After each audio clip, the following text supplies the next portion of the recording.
الله الرحمن الرحيم يا أيها الذين آمنوا لا يسخر قوم من قوم عسى أن يكونوا خيرا منهم ولا نساء من نساء عسى أن يكون خيرا منهن ولا تلمزوا أنفسكم ولا تنابزوا بالألقاب بئس الاسم الفسوق بعد الإيمان.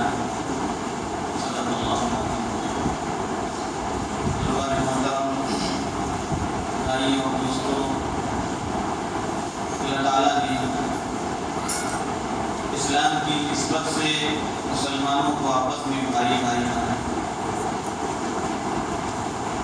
مسلمان آپس میں ایک دوسرے کے بھائی، اور اس حکومت ایمانی کے کچھ تقاضے مسلمانوں پر عائد ہوئے.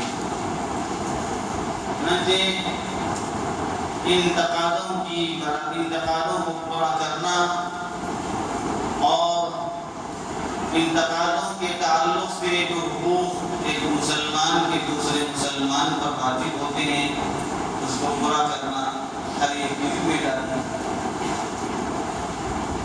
ان میں سے پہلی بات تو یہ ہے کہ اگر مسلمان آپس میں محبت سے رہنے کے بجائے اختلاف و انتشار کے شکار ہو جائے، آپس میں نزاع اور اختلاف پیدا ہو جائے، تو حکم یہ دیا گیا کہ ان کے نزاع کو، ان کے اختلاف کو دور کیا جائے، ان کو آپس میں محبت کے ساتھ رہنے کی طرف ترغیب کی جائے. چنانچہ قرآن پاک میں اس سلسلے میں حکم آیا فَأَصْلِحُوا بَيْنَ أَخَوَيْكُمْ.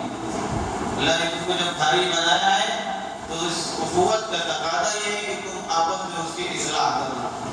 اختلاف ہو گیا ہے، انتشار ہو گیا ہے، کسی بات پہ جھگڑا ہو گیا ہے تو اس جھگڑے کو دور کر کے، آپس کے اس نزاع کو دور کر کے آپس میں محبت کے ساتھ رہنے کا حکم دیا گیا.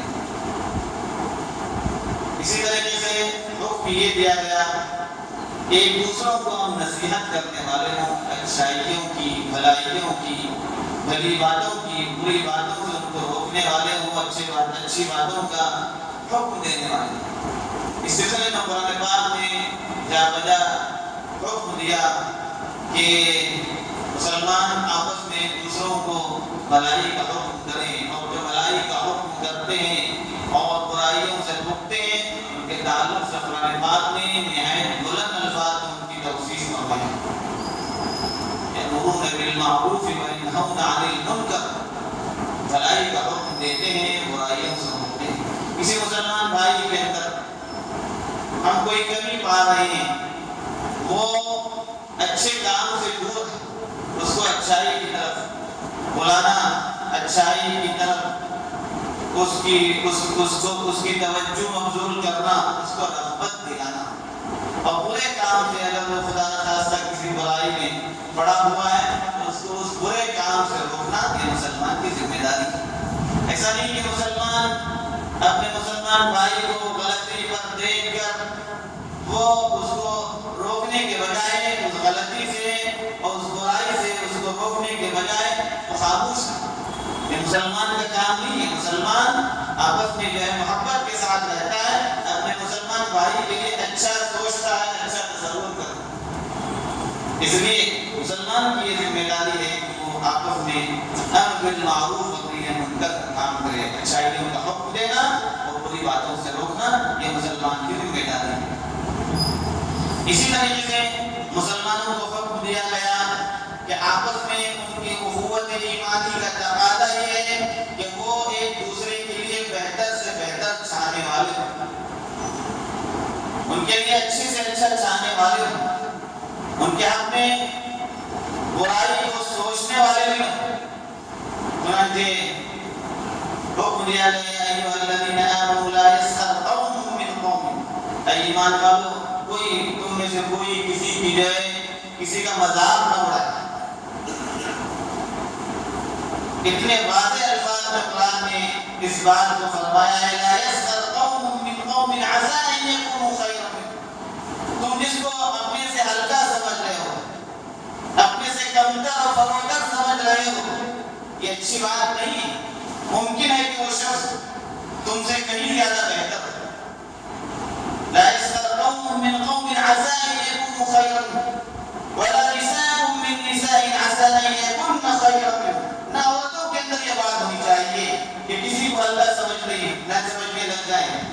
سے کمتر و فروتر سمجھے.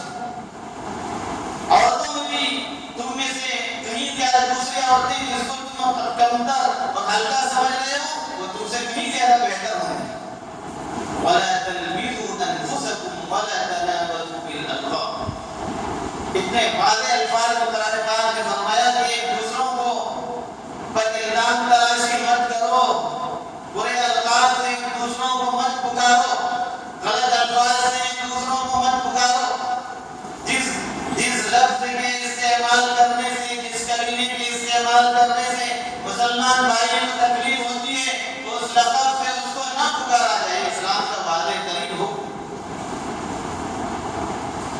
قرآن پاک اس سلسلے میں بالکل واضح رہنمائی فرماتا ہے. مسلمان آپس میں ایک دوسرے کو حقیق سمجھنے والے نہیں ہوتے. مسلمان چاہے وہ کتنا بڑا ہی کیوں ہو، دولت کے اعتبار سے، مال کے اعتبار سے، علم کے اعتبار سے، خاندانی وجاہت کے اعتبار سے، جس اعتبار سے بھی وہ بڑا کیوں ہو، لیکن اسلام کے اعتبار سے سب برابر ہیں. اللہ تعالیٰ نے اگر کسی کو فضیلت اور فوقیت دی تو ایمان کی وجہ سے اور تقوی کی وجہ سے. اس لیے کسی کو ہلکا سمجھنے سے، کسی کو کمتر سمجھنے سے، کسی کی تحقیر سے، کسی کی تذلیل سے، کسی پر الزام تراشی سے اسلام نے سختی سے منع کیا. یہ کیسے ہو سکتا ہے کہ تم اپنے سے اس کو کمتر سمجھو، اللہ کی نظر میں وہ تم سے بہتر ہو. اس لیے اسلام نے ان باتوں سے منع کی. اسی طرح سے مسلمانوں کے آپس کے تعلقات میں حکم یہ دیا گیا کہ مسلمان دوسروں کے سلسلے میں بدگمانی نہ کریں. تو اپنے آپس میں بیٹھ رہے ہیں، میں یہاں بیٹھ کے سوچ رہا ہوں کہ میرے خلاف کوئی پلاننگ کر رہا ہے، آپس میں کوئی نزاع ہو گیا، کوئی اختلاف ہو گیا تو اس کے سلسلے میں ہم سوچنے لگے ہو سکتا ہے کہ یہ شخص میرے ہاتھ میں کچھ کر رہا ہے، کوئی پلاننگ کر رہا ہے. یہ بدگمانی ہے. مسلمان کے سلسلے میں مسلمان کو بدگمان نہیں ہونا ہے. ظنوا بالمؤمنین خیرا. حدیث میں حکم دیا گیا کہ اہل ایمان کے سلسلے میں اچھا گمان کرو. مومن کے سلسلے میں آدمی کو بدگمان نہیں ہونا چاہیے. ہم لوگوں کے سلسلے میں بغیر کسی سبب کے بدگمانی کرنے لگتے ہیں. حقیقت حال اس سے مختلف ہوتی ہے. ہم جانتے نہیں وہ ہمارے بارے میں کیا سوچ رہا ہے، لیکن ہماری بدگمانی ایسی ہوگی کہ ہم خامخواہ کے بدگمان کر کے اپنے سے اس کو دشمن بنا لیں. اور اسی طرح سے قرآن پاک نے حکم دیا وَلَا يَغْتَبْ بَعْضُكُمْ بَعْضًا. آپس میں ایک دوسرے کی غیبت نہ کرو، ایک دوسرے کی برائی نہ کرو، پیٹ پیچھے اس کی برائی نہ کرو. قرآن نے اس کو سختی سے منع کیا. مسلمان آپس میں ان کو محبت کے ساتھ رہنے کا جب حکم دیا گیا ہے، اس محبت کا تقاضا ہی ہونا چاہیے تھا. کسی سے اختلاف ہو گیا، کسی معاملے میں کسی بات میں جھگڑا ہو گیا تو ان کے ساتھ مل کر کے اپنے معاملے کو حل کرنے والا، نہ کہ اس کے پیٹ پیچھے اس کی برائی کرتے ہوئے لوگوں کے اندر انتشار پھیلائے، اس کے خلاف جو ہے بدگمانیاں لوگوں کے اندر پھیلائے، اس کے خلاف لوگوں کے اندر غلط باتیں پھیلائے اور خود ہم مسلمانوں کے سلسلے میں بدگمان ہونے لگتے ہیں، مسلمان کے آپس میں غیبت کرنے لگتے ہیں. قرآن نے اور احادیث مبارکہ کے اندر بھی اس کو بڑے واضح انداز میں بیان کیا ہے کہ مسلمان کو آپس میں محبت کے ساتھ رہنا چاہیے. اپنے مسلمان بھائی کے حق میں اچھا سوچنا چاہیے، اپنے مسلمان بھائی کے حق میں اچھا گمان کرنا چاہیے. مسلمان اور اسلام کا تقاضا یہ ہے کہ وہ آپس میں محبت کے ساتھ رہتے ہیں. المؤمن للمؤمن کالبنیان. اللہ کے نبی صلی اللہ علیہ وسلم نے فرمایا کہ مسلمان ایک مومن دوسرے مومن کے لیے آپس میں وہ ایسے ملے ہوئے ہیں جیسے کہ عمارت یشد بعضہ بعضا، کہ ایک دوسرے کے ساتھ پیوست ہے، ملے ہوئے ہیں. پھر وشبک بین اصابع. اللہ کے نبی صلی اللہ علیہ وسلم نے اپنی انگلیوں کو ایک ہاتھ کے دوسرے ہاتھ کی انگلیوں میں ڈال کر کے دکھایا کہ مسلمان یوں ملے ہوئے ہیں. ان کا آپس کا گٹھ جوڑ، ان کے آپس کی محبت، ان کا آپس کا ملاپ، ان کے اندر دغدغہ بازی سے ان کو روکتا ہے. انتشار سے ان کو روکتا ہے، بدگمانیوں سے ان کو روکتا ہے، ان کے سلسلے میں غلط سوچنے سے ان کو روکتا ہے، غیبت کرنے سے ان کو روکتا ہے۔ کسی کے پیٹھ پیچھے ہم اس کی برائی بیان کرنے لگ جائیں۔ حدیث میں غیبت کے تعلق سے یہاں تک فرمایا گیا کہ اگر وہ بات جو مسلمان بھائی کے اندر موجود ہے اس میں وہ عمل سرزد ہوا ہے، اس کا تذکرہ اس کی غیر موجودگی میں کرنا، یہ ہے غیبت۔ صحابہ نے جب پوچھا تھا کہ اگر وہ بات اس کے اندر موجود ہے اس کا بھی تذکرہ، ہم نے فرمایا کہ ہاں وہ بات اس سے سرزد ہوئی ہے اور وہ کام اس سے ہوا ہے، تب بھی یہ غیبت ہے۔ اور اگر اس نے کوئی ایسا کام نہیں کیا، کام کیے بغیر تو اس کے متعلق اس غلط بات کو اس کی طرف منسوخ کرو گے تو پھر تو اللہ کے نبی صلی اللہ علیہ وسلم نے فرمایا کہ الزام تراشی تو بہتان ہے۔ مسلمانوں کو آپس میں محبت کے ساتھ رہنے کا حکم دیا گیا، پیار کے ساتھ رہنے کا حکم دیا گیا، اپنے مسلمان بھائی کے حق میں اچھا سوچنے کا حکم دیا گیا، بری باتوں کو سوچنے سے منع کیا گیا۔ مسلمان اپنے مسلمان بھائی کی خوش ہونے سے وہ خوش ہوتا ہے، اس کی خوشی میں وہ اپنی خوشی اور اس کی ناراضی میں اپنی ناراضی سوچتا ہے۔ مسلمان بھائی کو کوئی تکلیف ہوئی ہے وہ اپنے لیے تکلیف محسوس کرتا ہے۔ حدیث کے اندر اس کو صاف الفاظ میں بیان کیا گیا ہے کہ مسلمان آپس میں ایسے ہیں جیسے ایک بدن کا پورا بدن ہے، ایک پورے بدن کے اعضاء کہ بدن کے کسی حصے کو تکلیف ہو جائے گی تداعى له بالسهر والحمى تداعى له سائر الجسد بالسهر والحمى۔ بدن کے کسی حصے میں تکلیف ہوئی ہے پورے بدن کو تکلیف محسوس ہوتی ہے، پیر میں تکلیف ہوئی ہے کانٹا چھپا ہے پورا بدن درد محسوس کرتا ہے۔ اسی لیے مسلمان پر کہیں پر بھی کوئی تکلیف آئی ہے مسلمان اپنے بارے میں وہ محسوس کرتا ہے یہ تکلیف میری ہے۔ مالی اعتبار سے کوئی جھگڑا ہو جائے، کاروباری اعتبار سے کوئی جھگڑا ہو جائے، خاندانی اعتبار سے کوئی جھگڑا ہو جائے، آپس میں بیٹھ کر کے اس کی صلح کرنے کا اس کو حکم دیا گیا، نہیں کہ وہ آپس میں انتشار کرے، اختلاف کرے۔ دشمنی کے تعلق سے یہاں تک حکم دیا گیا کہ 3 دن سے زیادہ مسلمان دوسرے مسلمان بھائی سے دشمنی نہیں رکھ سکتے۔ اگر بہت دل میں تکلیف ہوئی ہے بس 3 دن تک اس کی گنجائش ہے، اس سے زیادہ کی گنجائش نہیں۔ لا يحل للمؤمن ان يهجر اخاه فوق 3 ايام۔ اسے مسلمان کے لیے جائز نہیں ہے کہ وہ اپنے مسلمان بھائی کے ساتھ بات کرنا چھوڑ دے 3 دن سے زیادہ۔ بہت تکلیف ہوئی آپ کو، پریشانی ہوئی ہے، اس نے آپ کو تکلیف پہنچائی، حکم دیا گیا کہ بس 3 دن تک ہو سکتا ہے، 4تھے دن نہیں۔ وخيرهم البادئ بالسلام، ان دونوں میں بہتر وہ شخص ہے جو سلام میں پہل کرے گا، ابتدا کرے گا۔ آج معاشرے کے اندر، مسلمان معاشرے کے اندر، گھرانوں کے اندر، خاندانوں کے اندر کیسے کیسے اختلافات اور چھوٹی چھوٹی اور معمولی باتوں پر نظر آ رہا، جھگڑے ایسے ہیں کہ سالوں سال خاندانوں سے رشتے کٹے ہوئے، تعلقات ختم کیے گئے، جبکہ اللہ کے نبی صلی اللہ علیہ وسلم نے خاندان کے ساتھ تعلقات کو استوار رکھنے کو فرمایا، جس نے خاندان کو جوڑے رکھا اس نے میرے ساتھ جوڑا۔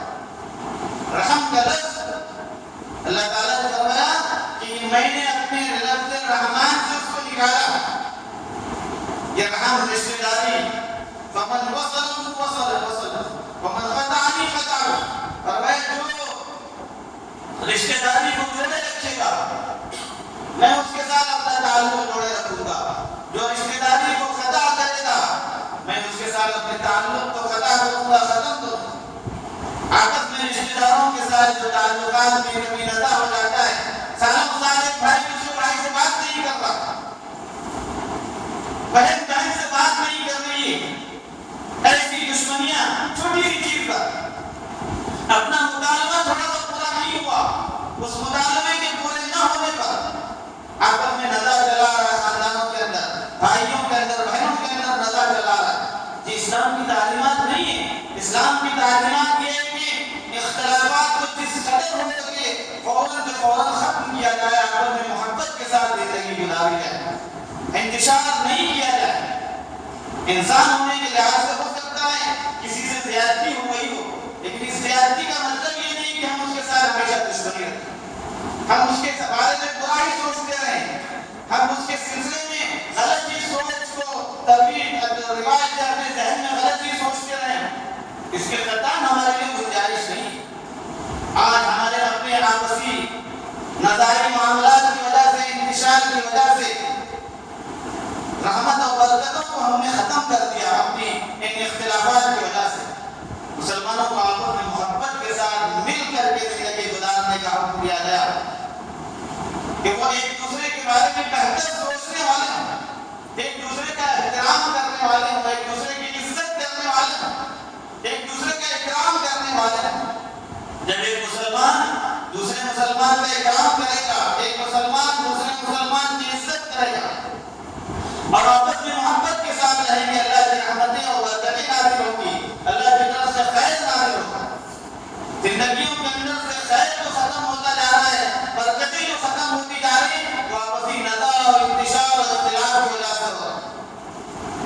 بزرگوں اور بھائیوں، اسلام کی جو سیدھی اور واضح تعلیمات ہیں، ان تعلیمات کے مطابق زندگی گزارنے میں زندگی کا سکون ہے، چین ہے، آرام ہے اور آخرت کے اندر بھی اس بندے کے لیے راحت اور سکون ہے۔ ورنہ انتشار کے ساتھ زندگی گزاریں گے، پھر مرنے کے بعد معافی تلافی کا بھی موقع نہیں ہوگا۔ اس لیے آپس کی محبت کو رواج دینا اور ایک دوسرے مسلمان بھائی کے اکرام کے ساتھ زندگی گزارنا، ایک دوسرے کے حقوق کو سمجھتے ہوئے زندگی گزارنا، یہ مسلمانوں کا شفا ہے، اسلام کی تعلیمات ہے، اللہ اور اس کے رسول کے احکامات میں سے۔ اللہ تعالیٰ ہمیں ان باتوں کی صحیح سمجھ عطا فرمائے، ایمان کی زندگی نصیب فرمائے، اپنے وقت پر ایمان کے ساتھ ہمیں